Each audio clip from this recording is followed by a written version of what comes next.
प्यारे दोस्तों, total vacancy के यूट्यूब चैनल पर आप सभी का बहुत बहुत स्वागत है। आज के इस वीडियो के माध्यम से बिहार स्वास्थ्य विभाग और बीटीएससी के नई बहाली को लेकर के अपडेट देने वाला हूं। कब तक आप सभी की नई वैकेंसीज आ सकती है उसके बारे में जानकारी देंगे। चाहे आप एएनएम हो, जीएनएम हो, फार्मासिस्ट हो, ईसीजी, ओटी, एक्सरे, ड्रेसर, सभी के लिए कुछ ना कुछ यहाँ पर मैं आप लोग को अपडेट देने वाला हूँ। कुछ गुड न्यूज़ भी दूंगा, तो आप लोग वीडियो के लास्ट तक बने रहिएगा। और जो भी स्टूडेंट्स इस चैनल पर नए आए हो, चैनल को सब्सक्राइब करके बेल नोटिफिकेशन ऑल सेट कर लीजिएगा। तो सबसे पहले मैं कुछ आप लोगों को जानकारियां बताने वाला हूं, उसके बाद मैं आपको गुड न्यूज़ और जो भी और अपडेट्स आ रहे हैं उस पर भी लेकर के चलूंगा। सबसे पहले मैं आपको बताना चाहता हूं, स्वास्थ्य विभाग है जो कुछ एजेंसियां का चयन किए हैं बहाली को लेकर के। देखिए यहाँ पर ये अपडेट तो मुजफ्फरपुर का है, लेकिन सभी बिहार वासियों के लिए इंपॉर्टेंट अपडेट ये है कि स्वास्थ्य विभाग करीबन 10 ऐसे एजेंसी को पकड़ी है जो एजेंसीज यहाँ पर वैकेंसीज आगे आने वाले समय में निकालने वाले हैं। और ये सभी एजेंसीज होंगे जो कि स्वास्थ्य कर्मचारियों की वैकेंसी निकालेंगे। और ये जो वैकेंसी निकाली जाएगी ये आउटसोर्सिंग के आधार पर, यानी कि संविदा के आधार पर यहाँ पर ये बहाली निकाली जाएगी। अब ये वैकेंसीज निकाले जाएंगे तो कहाँ पर कार्यरत किया जाएगा, तो सदर अस्पताल में कार्यरत किया जाएगा। मेडिकल कॉलेजेस में मानव बल की कमी है तो वहां पर बहाली किए जाएंगे। और भी कई सारे जगहों पर जो संविदा का जो वैकेंसी आता था वो इस बार एनएचएम जो आप कह सकते हो एसएचएसवी की वेबसाइट से निकलती थी, वो हो सकता है इस बार नई कोई वेबसाइट के माध्यम से निकाला जाए। और कुछ एजेंसी का यहाँ पर चयन किया गया है, वो आप यहाँ पर अपडेट पढ़ सकते हो। और रिसेंटली ही यहाँ पर जो पूर्व स्वास्थ्य मंत्री थे, यानी कि अभी के समय में उप मुख्यमंत्री यानी कि सम्राट चौधरी जी थे, उन्होंने अपडेट भी दिया था कि स्वास्थ्य विभाग में 70% काम बाकी है। चाहे वो बहालियां के सेंस में हो, चाहे वो यहाँ पर आप कह सकते हो औपचारण होते हैं, जो भी उपकरण होते हैं अस्पतालों में उनके संबंध में हो, सभी चीजों में 70% काम बाकी है। यानी कि स्वास्थ्य विभाग में आपको वैकेंसी भी भरमार देखने को मिलेगा और भी कई सारे काम होना बाकी है स्वास्थ्य विभाग में। अब यहाँ पर मैं कुछ गुड न्यूज आप सभी को देने वाला हूँ।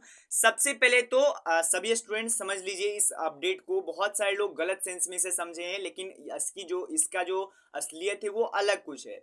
सबसे पहले ये जो सूचना है ये बीटीएससी के लिए है, और बीटीएससी में जो भी वैकेंसीज को लेकर के वेट कर रहे हैं, चाहे वो एक्सरे हो गए, चाहे वो फार्मासिस्ट हो गए, चाहे वो ईसीजी हो गए, ओटी हो गए, जीएनएम हो गए, सभी के लिए इंपॉर्टेंट है और एएनएम के लिए भी इंपॉर्टेंट है। अब जो भी आपको वैकेंसीज आने वाले हैं उन सभी के लिए इंपॉर्टेंट है।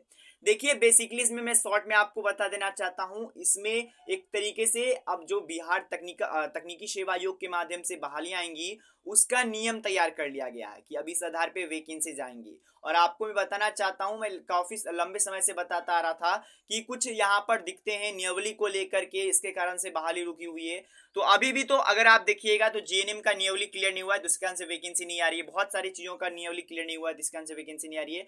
और दूसरा कारण यह था कि स्टेट कैंडर नहीं था, बहुत सारी और भी चीजें नहीं थी। तो एक तरीके से पहला एक कदम तो उठा लिया गया है कि बिहार तकनीकी सेवा आयोग का नया कैंडर एक तरीके से आया है। अब ये आप पूरा अपडेट देख सकते हो। इसमें सबसे बढ़िया एक मुझे प्रोसेस लगा है कि अब एग्जाम नेसेसरी कर दिया गया है। एग्जाम यानी कि अब आप लोग का एग्जाम 110% होगा बहालिया में, और बहाली 2024 में आएगा, ये एकदम निश्चित है। आप लोग घबराइएगा नहीं कि वैकेंसी नहीं आएगा। मैं आपको बता देना चाहता हूँ वैकेंसी तो 110% आएगा, चाहे वो जीएनएम का हो चाहे वो एएनएम का हो। लेकिन देखिए अब जो भी स्टूडेंट ज़्यादा जल्दी में है तो वो आप सरकार से मांग कर सकते हो। जैसे कि हमारे जीएनएम के स्टूडेंट्स हैं, वो काफ़ी समय तक मुझे जो अपडेट मिलता है उसके अनुसार जीएनएम के स्टूडेंट्स लगातार बीजेपी कार्यालय और भी पटना के क्षेत्रों में जाकर के वैकेंसी की मांग करते रहते हैं। अब इससे क्या होगा कि वैकेंसी पर लगातार सरकार का भी ध्यान रहेगा। तो जो भी ड्रेसर के भाई हैं उनसे भी निवेदन रहेगा, आप लोग भी जाइए। अब जो भी और भी स्टूडेंट्स हैं जो कि वैकेंसी को लेकर के मांग करते हैं वो लोग भी जाइए। देखिए ड्रेसर का मैं आपको बताना चाहता हूँ, मैंने एक व्हाट्सअप ग्रुप भी बनाया है, तो ड्रेसर वाले कैंडिडेट्स वहां पर भी ज्वाइन हो जाइएगा, क्योंकि वहां पर अभी 30 लोगों के करीबन ज्वाइन हुए। तो वहां पर भी अगर संख्या बढ़ता है तो वहां से भी कुछ इंस्ट्रक्शंस दिए जा सकते हैं कि जाइए इस दिन एक कोई डेडलाइन डेट यहाँ पर नापिए और उस दिन जाइए वहां पर पटना जाइए। और इसके साथ ही बीटीएससी का जो फार्मासिस्ट का बहाली है उसमें भी यहाँ पर एक अपडेट आ चुका है। जो केस के रिगार्डिंग में अपडेट था उसका भी आदेश आ चुका है। और अपडेट ये आया है कि जो लोक चुनाव के बाद यहाँ पर 3 महीने के बाद यहाँ पर पूरा कराया जाएगा ये बहाली, और ये आदेश आया है। यानी कि जो अभी के समय में, अभी आपको पता होगा अभी जो चुनाव आने वाला है उसके बाद ये बहाली को बीटीएससी फिर से स्टार्ट करने वाली है। तो ये गुड न्यूज़ तो आप लोगों के लिए ज़रूर है, जो फार्मासिस्ट के कैंडिडेट्स हैं उनके लिए तो ये गुड न्यूज़ ज़रूर होगा।